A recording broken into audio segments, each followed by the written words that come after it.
Happiness not necessarily some pleasure sort of experience, but neutral sort of experience can bring deep satisfaction.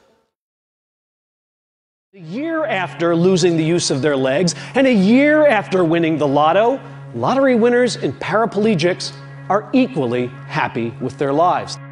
It's the ultimate source of satisfaction within ourselves.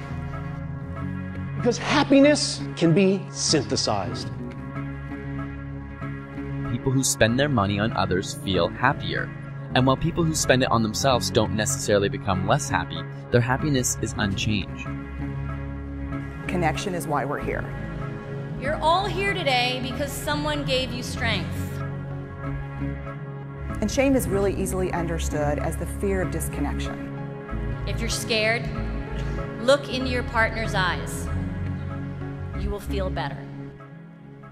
Happiness is the smell of a new car. It's freedom from fear. It's a billboard on the side of the road that screams reassurance that whatever you're doing, it's okay. Really, this must be, the brain's orgasmatron. It turned out that it wasn't, that it really is a system of motivation, a system of wanting. It gives objects what's called incentive salience. It makes something look so attractive that you just have to go after it. But what is happiness? It's a moment before you need more happiness. I won't settle for 50% of anything. I want 100%. Women, you're leaking, aging, hairy, overweight, and everything hurts. And your children's clothes are filthy.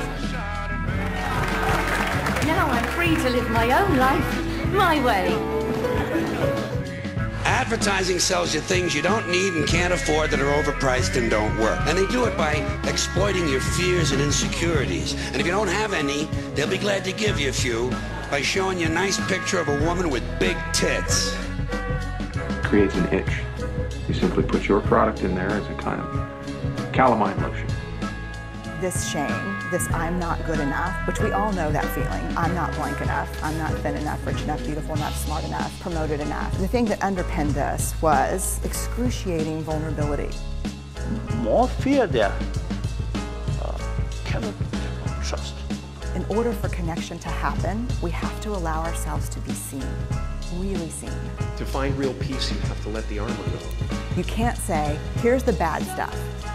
Here's vulnerability, here's grief, here's shame, here's fear, here's disappointment. I don't want to feel these.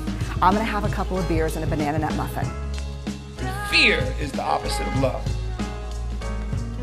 So when we numb those, we numb joy, we numb gratitude, we numb happiness. And then we are miserable and we are looking for purpose and meaning. And then we feel vulnerable, so then we have a couple of beers and a banana nut muffin.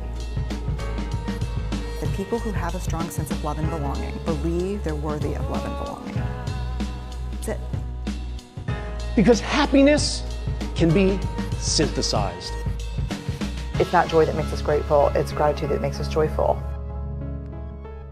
That synthetic happiness is every bit as real and enduring as the kind of happiness you stumble upon when you get exactly what you were aiming for.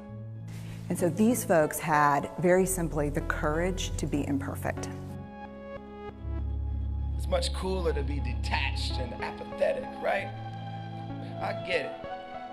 But that cool detachment only gets you so far. They were willing to let go of who they thought they should be in order to be who they were. They believed that what made them vulnerable made them beautiful. Nobody in life gets exactly what they thought they were going to get. But if you work really hard and you're kind, amazing things will happen. Passion gets you a lot further. Show me a generation of kids raised like that and we'll end the problems I think that we see today.